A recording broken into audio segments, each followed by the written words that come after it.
সিয়াম আত্মসংযম কই পেট সংযম লয়ে ব্যস্ত, খাওয়ান সংযম লয়ে ব্যস্ত, খাওয়ান থেকে বিরত থাকে আর খাবারের থেকে বিরত, আর শরীরের বিভিন্ন মসলা মাসাইল ঠিকঠাক ওটি থেকে বিরত, কিন্তু গুড় সুদ চুরি চামারি ছিনতাই রাহাজানি থেকে বিরত নেই।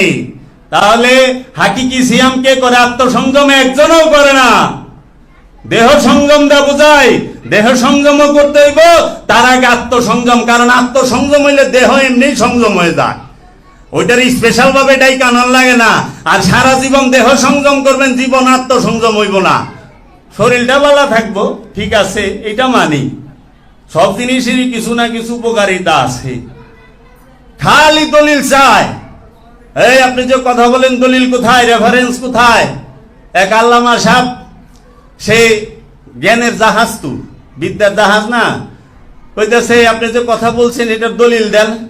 তা আমি কইলাম যে হুজুর দলিল তো দিমু, তার আগে একটা কথা শুনে, দলিলের কইলে দলিল নাই, দলিলের দলিল থাকে না, দলিলেরই দলিল নাই। কারণ দলিল যেখানে শেষ ওইখানে সত্য ঘাড়ায় রয়েছে। সত্যের দলিল লাগে না, সত্য নিজেই প্রকাশ। সূর্যের দলিল লাগবে না, সূর্যের দলিল লাগে না, দলিল লাগে কার? মূর্খের। জ্ঞানীর দলিল লাগে না, জ্ঞানী নিজের দিকে চাইলে দলিল সব এখানেই আছে। দলিল দেয় আপনারা আটকাইবার লেগা দলিল চায়, শিখানের লেগা না, জানানের লেগা না। আপনি দলিল দেখাইলে কি শুধরায় না? এন থেকে এলমে মারে ভদ্র সবচেয়ে উঁচু স্তরের ওয়াজ হই না যায় মোল্লার কাছে মুরিদ কিলা হইল, এলমে মার ভদ্র উঁচা স্তরের ওয়াজ হই না, মোল্লার কাছেই তো গেল। লাভটা হইল কোথায়? এর জন্য দলিল সব জায়গায় খাটে না।